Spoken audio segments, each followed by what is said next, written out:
Now, here's the MLBbro TV show, the best from MLBbro.com. Let's go. Welcome to the MLBbro show. My name is Jalen Gilkey, and I have the privilege of being your host. So, you might ask, what is the MLBbro show? Well, it's simple. We highlight the black and brown brothers from across the major leagues, bringing you all the highlights, the stats, and the sound bites from around the show right to your screen. The Rangers are on the hunt to become the first team to repeat as World Series champs since the Yankees completed their three-peat in 2000. And Marcus Semien has been the catalyst of this explosive lineup. This week's homeboy is Texas Rangers second baseman Marcus Semien. And man, is he piling up the hits. On Sunday, Semien went 2 for 4 at the plate against the Rockies to wrap up a 3-game series in Denver. In his last 6 games, Semien is 13 for 26 at the plate. That's 500 with 2 home runs and 7 RBI. And get this, Semien has hit safely in 11 of his last 13 games. In his last 8, he's 14 for 36 at the plate. That's a .389 batting average. That's why Marcus Semien is this week's homeboy. Now let's go to LA, where Nick Hamilton sat down with one of the best in the game, Mike Trout, and talked about MLBbro manager Ron Washington and the rising star that is Joe Adell. I've also seen you, man. I've been covering the Angels for years. I've watched you mature and just grow into the great player that you are today. And I've also seen you be around younger players and kind of embrace the younger players. One particular player, Joe Adell, and then we've seen him get called up, get called down, back and forth, but now he's here and he's been steady. What have you seen out of Joe Adell, not just from the physical gifts, but the mental aspect of trying to make sure he stays on this squad? Yeah, I think, looking at Joe, he's got all the talent in the world. And like you said, the mental side is big in this game, and he's took it full stride. It's, this game's not easy. I try to help him every single day. He's asking questions.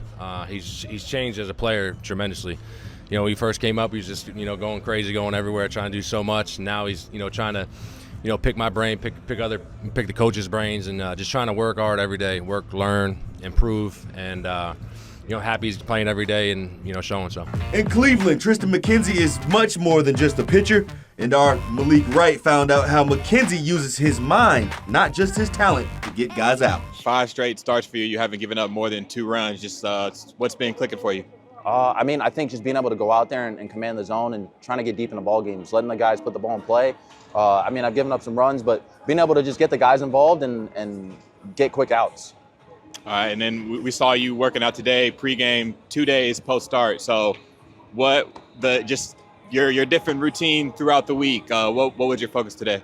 Today's my bullpen day. It's 2 days after. So just being able to go out there and focus on some of the stuff that I thought I missed out on during my last start. So just kind of, for me, getting ahead of guys a little bit more and just commanding the zone from the stretch. And I think outside of that, it's been kind of rolling, so just keeping what we've been doing going. Next up is Chris Bolton with Foul or Fair as he dives into the recent success we've seen from Lamont Wade Jr. San Francisco Giants offense has been sluggish to say the least. However, first baseman Lamont Wade Jr. continues to blossom.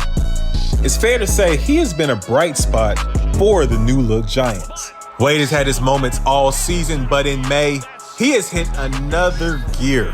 He's batting better than ever with a team high and career best batting average. Plus, he leads the team in on-base percentage and OPS. On Sunday, Wade extended his on-base streak to 13 games after a 2-run blast in the 5th inning against the Reds.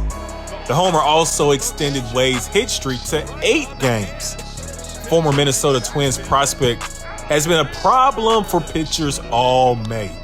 If his play this month is any hint, Wade should continue to give pitchers fits all season long. To wrap up this week, let's go black in the day and learn more about the 1985 National League MVP, Willie McGee. If you blink twice anytime while watching the St. Louis Cardinals during the 1980s, there was a blur across the outfield and a flash around the bases known as Willie McGee. McGee, along with teammates Ozzie Smith and Vince Coleman, played what was then known as Whitey Ball.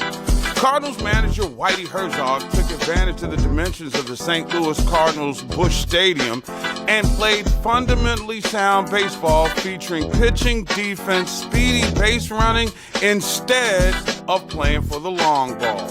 McGee was the perfect fit after being acquired from the New York Yankees in 1982, and he was a magnificent defensive outfielder who patrolled center field amongst the game's best ever.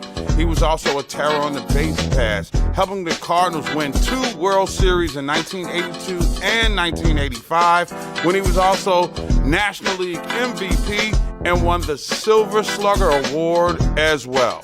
For the best coverage of the black and brown ballers from all across the league all week long, make sure you log on to MLBbro.com or check us out on Instagram, TikTok, or IG. I'm Jalen Gilkey. Until next week, peace.